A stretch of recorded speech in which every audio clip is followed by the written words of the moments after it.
Greetings!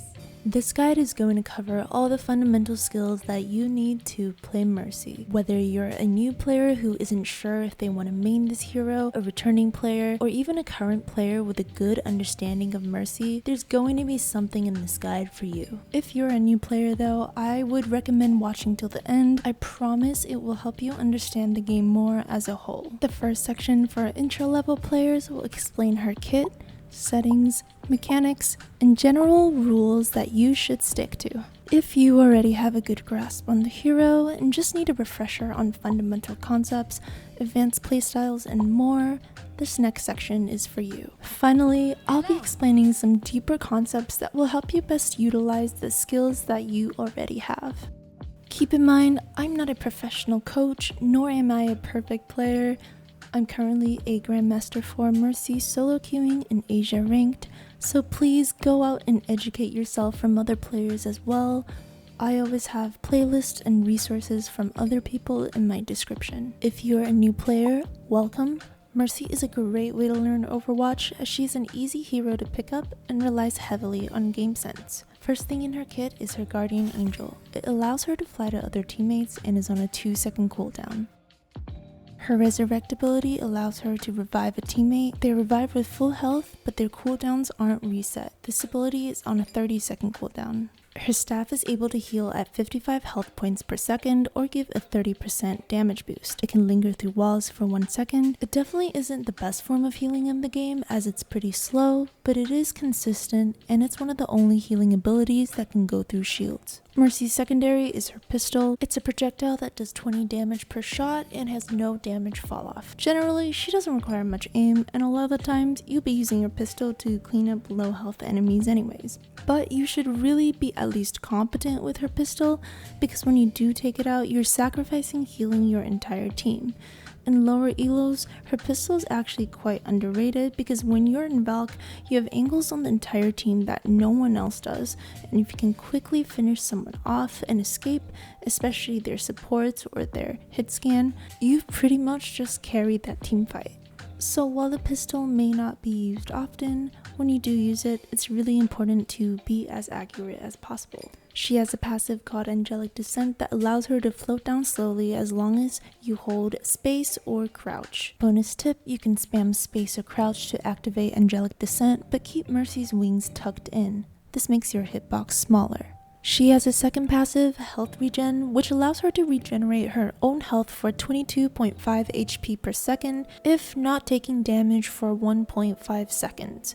All supports have this passive in Overwatch 2, but in the previous game, this passive was unique to Mercy. Now both passives stack, which makes her passive healing 50% stronger. This isn't crucial to your gameplay, except you should keep in mind that Mercy's stacked regen passive isn't very strong. Her regen is still worse than it was in Overwatch 1, as in the first game her regen activated after only 1 second. Also, other supports have their own forms of healing, while Mercy does not. For example, in a scenario where all supports won't heal themselves, Zen still regens the fastest because shields regenerates faster than regular health. In a scenario where other supports will use their self-healing abilities and passives, Mercy falls far behind. Her ult Valkyrie gives her a speed boost, faster health regeneration, 5 HP more healing per second, chain heal, chain damage boost, infinite bullets, and allows her to see all enemy health bars. Let's check your settings because they are a big part of her mechanics. Generally speaking, people have toggle Guardian Angel set to off. This just means that if I want to cancel my Guardian Angel, all I have to do is let go of shift. If toggle Guardian Angel is on, to cancel Guardian Angel, I'd have to press shift again. Sometimes you want to make some shorter Guardian Angels, and being able to just let go of the shift key to cancel it instead of pressing shift again is faster. If you use toggle crouch, it might be beneficial to unbind it. Toggle crouch is an input for Angelic Descent, so if you have it on a toggle, sometimes you might be stuck falling down slowly. I have a really in-depth explanation about toggle crouch and double binding crouch in my movement guide. She has 3 beam settings. The first one is facing target only, the second is prefer beam target, and the third is prefer facing target. The first one is arguably the worst, so I really wouldn't recommend that one. For the first one, facing target only, all you have to do is look at a target in your crosshair and fly to them. If you don't have a target in your crosshair, you won't be able to fly to anyone. The second one will ignore any targets in your crosshair and only focus on whoever you're beaming. The third one, prefer facing target, it means that you can fly to a target in your crosshair, but if you have no teammate in your crosshair, you will default to flying to whoever you're currently attached to. The benefits of flying to a teammate from just beaming them means that Mercy can now move behind props or walls. This is essential to Mercy, especially in a new fast-paced environment where your DPS can move into another corner extremely fast. If you have the first setting, it means you lose out on this tech, which in my opinion is really not worth it. The main issue with the second setting is that you will have to master beaming someone while flying to someone else. Say I'm beaming this person in the fight, but I want to fly to someone else. I have to turn around and beam them first, turn back around, and then GA, and then beam the original target. As opposed to the third option, prefer facing, I'm still beaming this person, but I can fly away and keep my beam connected. If you can get good at this, then it's no issue. Beam sensitivity refers to how close your crosshair needs to be to someone in order to connect to them. For example, this is how close my crosshair needs to be to someone if I'm at 50% beam sensitivity as opposed to 100%. People usually have this lower because when you're trying to beam someone who's critical in a clump of people, the beam may auto-lock to the wrong target if you have the sensitivity too high. Personally, I have mine at 75, but I've known people to have it as low as 50. Guardian Angel Sense refers to how close your crosshair needs to be to a target in order to fly to them. This setting doesn't really matter at default because accuracy isn't too important for Guardian Angel. If 2 people are standing together, it doesn't really matter if you fly to the wrong person. You wouldn't want this to be too low anyways because you will end up wasting your time trying to be accurate when it doesn't really matter who you're flying to in the first place. Mercy has a ton of mechanics, especially for her movement. How a player utilizes her Guardian Angel determines how much they stay alive. Here are 3 essential Guardian Angel tips. Slingshot, shift, and when you reach the target space, the higher her meter is, the more momentum she will have. Backwards GA, shift, then S and space, and super jump, which is shift, then crouch, or you can look up or look down. There is a lot of depth to her movement, so I really recommend checking out my guide or my playlist of Mercy guides by other Mercy players. As you get more familiar with Mercy, you'll need to be able to master the nuances of her movement. I can't even stand. No, please don't res him. Please don't res him. Why are you doing this? Don't res him. I don't want to see this anymore. This is terrible. This is terrible! Oh my god!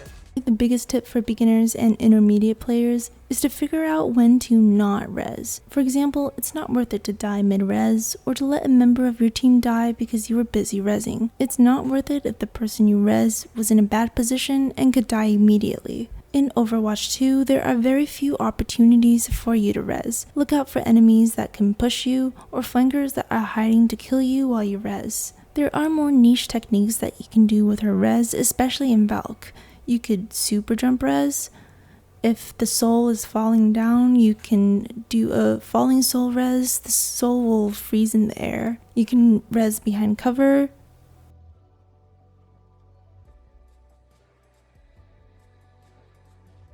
And you can curve your reses.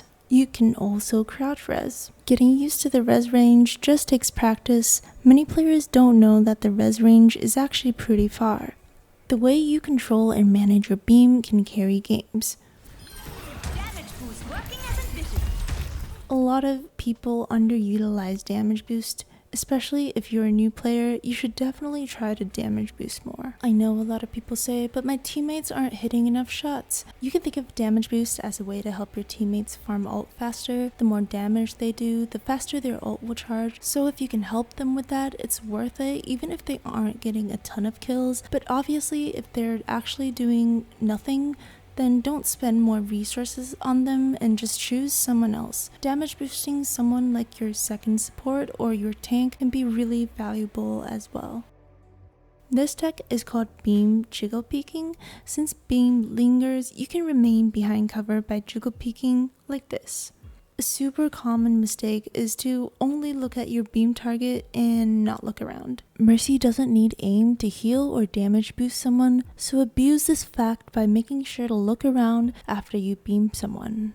Pinging is one of the most underrated mechanics to Mercy right now. She's one of the best heroes to ping with because she has the mechanical freedom to look around and see angles that her team cannot. Here are my ping settings. I recommend moving your ping button off the mouse wheel because you could accidentally swap weapons. I moved mine to the caps lock button and I have it set so that if I double tap or tap on caps lock, I can ping to wherever I'm looking at, and I pretty much ignore the rest of the ping wheel. Here's an example of where this was really helpful. I had an angle on their tracer in a corner, I pinged her. My tracer could turn and kill them without having even seen them beforehand.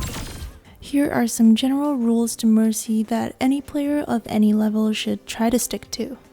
First one is to stay alive and use cover.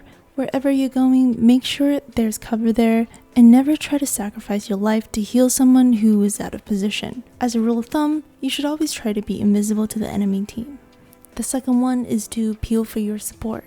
In Overwatch 2, it is now more crucial than ever to peel for your support and help keep them alive, because that means they can keep you and everyone else alive. You should always try to position at max beam range. Mercy is a mid-range healer, and the further back you are, the less damage that you're likely to take.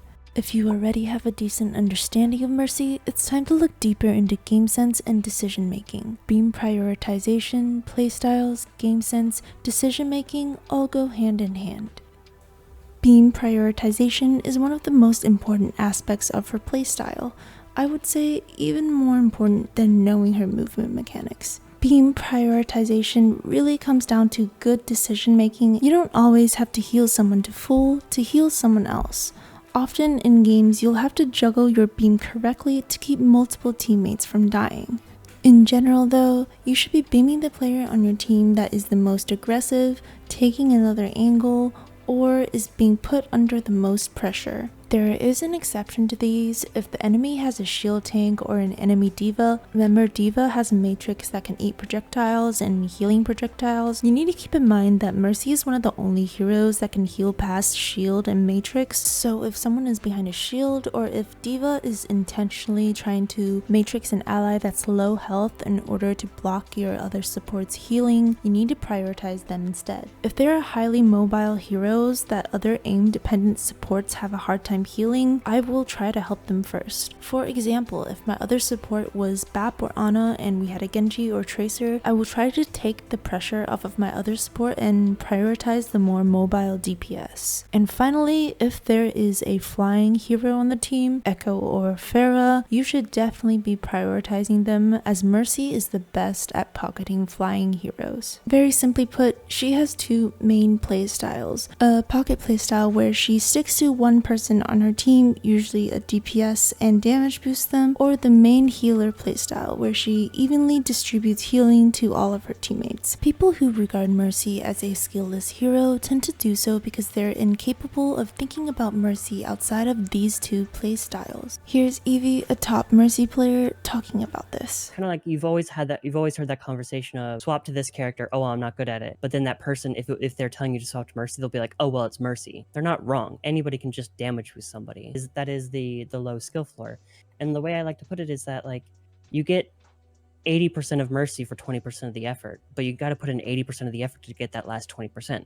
I've always advocated for the dinner dash playstyle of Mercy. That's most enjoyable, that's most effective in my opinion. Dinner dash playstyle would be, say your teammates are dinner tables and you are waiting each table evenly. You're trying to make sure that everybody's needs are met. You're trying to enable each person on the team to do the best at any given moment. My most satisfying matches are always the times where everybody felt pocketed. I love the times where, like, my teammates I would have 4 people say thank you for the pocket, and then they're all looking at each other like, wait, you felt like you got pocketed too? It's like that's when I feel Mercy has her most value, is when everybody feels like they're being kept up, everybody's getting their needs met at any given moment, monitoring, hey, that person's having a skirmish with another person on the other side, I can enable them to win that fight and then go back and help my tank win that 1v1. Pocketing doesn't just mean right-clicking on the best player all game, and healing doesn't just mean healing anyone who is low health. Andriatic, a top Mercy player, puts this in better words than I can. I think a big difference between Masters and Grandmaster Mercies here is how they interpret the term hard pocketing. I personally like to think of hard pocketing someone as having that person be your default beam target. This doesn't mean you only beam this person, it means that you prioritize them the most. Although your main job is to damage boost your DPS, you also have another support to watch out for. In Masters and Diamond, I think many people think that they have to beam their DPS all game and tend to neglect the other duties they have, such as peeling for their second support, healing their tanks when their other support is dead, or even sometimes entirely neglecting the other DPS. So if you really want to maximize your value on Mercy, you need to be able to recognize when to switch your playstyle. A Mercy that is good at target prioritization and can adapt quickly to the situation, can heal or damage boost the right person at the right time while being positioned in a way that keeps her alive, can be very oppressive to play against. So how exactly can you develop good prioritization and positioning? You would need good game sense. How can you develop good game sense? The answer is to simply play more. If you don't know all the heroes, abilities, or maps, then you just need more time in the game. You should get to a point where you recognize most things in the game by sound alone. Once you're at a comfortable place with the game, you can start analyzing more. If you're a new player, all of that can seem really daunting. But remember, Overwatch is a game with a ton of depth. I mean, I've played for thousands of hours, and still almost every single time I play, I see situations that I've never seen before. So don't worry, a lot of the things will just come naturally and will take time. In the meantime though, I can help you understand the game in more simple terms. This is how a game flows in Overwatch. There's the pre-fight, there's the fight, then there's the cleanup. Your game sense generally means knowing what will happen before the fight, knowing how to play and position correctly. How can you do this? Well, the first step is to analyze both team compositions and how to play within those compositions. There are basically 3 different types of team compositions in Overwatch. Brawl, referring to close range fights, Dive, referring to coordinated attacks onto the backline from different angles, and Poke or Spam, referring to long-ranged team compositions. You are more likely to win if you play to your team's composition's strengths and exploit their composition's weaknesses. If this is confusing, just put it in terms of, is my team wanting to play close range or long range? Will the enemy want to play at close range or long range? And play accordingly. For example, if you're long range, you would want to help pocket your long range heroes in order to do more poke damage. But if they have dive heroes, you should keep in mind that you need to help teammates that are being dived. In a pre-fight, you've already analyzed your own team composition and decided on your playstyle. As the game starts, you can come to recognize the enemy team's compositions and how to adjust your playstyle accordingly. Once the fight starts, start tracking ults, abilities, and enemy positions. There's not really a big tip for this except to just practice it. Determine what's the biggest threat to you and try to track it throughout the fight. The more you do this, the more threats that you can start tracking over time. Once the fight is over, you should be tracking what ults they used and what ults they would have again. Think about the win conditions for the next fight. Win conditions refers to the determining factor that will allow a team to win a fight. A lot of strong team wipe ults or ult combos are used as win conditions, like Nanoblade or Grav with another DPS's ult. Your win condition doesn't just have to be ults though, it could be things like the dive heroes on your team timing a dive correctly, a good flank by your DPS, or holding a good position on the map. This then goes back to determining your playstyle for the upcoming fight. It helps you know if you need to play more passive to avoid team wipe ultimates or to play more aggressive to help your team secure their win conditions. Finally, once all of this is down, you can start predicting. Obviously, you can't predict everything in the game. Things will catch you off guard, especially as your opponents get better. But the last thing you want is to ult into a soldier visor or Tikatee high noon and die. One of the reasons why some players struggle in games that are above their usual rank is because the game tempo is so different. The cycle of pre-fights, fights, and cleanup can happen really fast or last a really long time. If you aren't predicting, you won't be prepared for it, and that's when you can start to be caught off guard and make mistakes. When you start predicting the game, you can make better decisions and feel more confident in your gameplay. So what does all of this look like when it's actually implemented in-game? So in this game, I'm defending Route 66 and my Genji just died. It looks like the coast is clear, but since I've been keeping track, I know that their Zarya has grab, and I know they have a Lucio, so they can easily speed up and roll us. Instead of rezzing, I just back up with my team. She rushes up and ends up grabbing nothing for some reason, but if I had res there, I would have been grabbed and the team fight definitely would have been lost. In this example, I have a Pharah, and I know I need to look out for my Ana because I don't know what team composition they have yet, so I try to position it in a way where I can still easily reach my Ana. A Tracer flanks, and I'm able to help heal and damage boost Ana to kill the flanker. Here's an example where I intentionally chose not to peel for my Ana or Widow in favor of holding space. So here I'm looking around to check on the position of my teammates because I know they have a Tracer, but they also have a Sojourn. I don't want the Sojourn to get on top of ship. Second point, Gibraltar is one of the hardest points to attack on because once a good DPS gets on top of ship, they have sightlines to all the entrances, which is what makes attacking this point so hard. My Genji clearly knows this and made a good decision to push up early and take that space. I go with him not just to help hold space, but to help him farm his blade, which is another win condition of ours. Here I really didn't expect my Widow to grapple there, so I couldn't save her, and I can't save my Ana either. A bunch of people just died, so it's important now to rethink win conditions and how they might have changed. It's just me and Genji on top of ship. If we die, we'll get a longer spawn than our teammates, and we'll have a harder time regrouping for the fight after. Plus, the enemy team will have control of ship. So our win condition now is just to survive for as long as possible. If their team is focused on killing us here, our team could just walk in for free. Then we'd be able to group up and use Blade to win. Sojourn is the only hero they have that can easily contest us. Everyone else has to go around on the boxes, and if you're doing that, you're risking getting into our team's line of sight. Zarya has a way of getting up here pretty easily, which I'm not sure if she knew or not. She should, but it took her a long time to get up to us. By the time they come up to contest us, our team has walked in for free. I fly back in my Ana's LOS to get some healing and help pocket the blade. There's a long fight, but basically we're able to win this point, and a lot of that is because we made it hard for them to contest that space.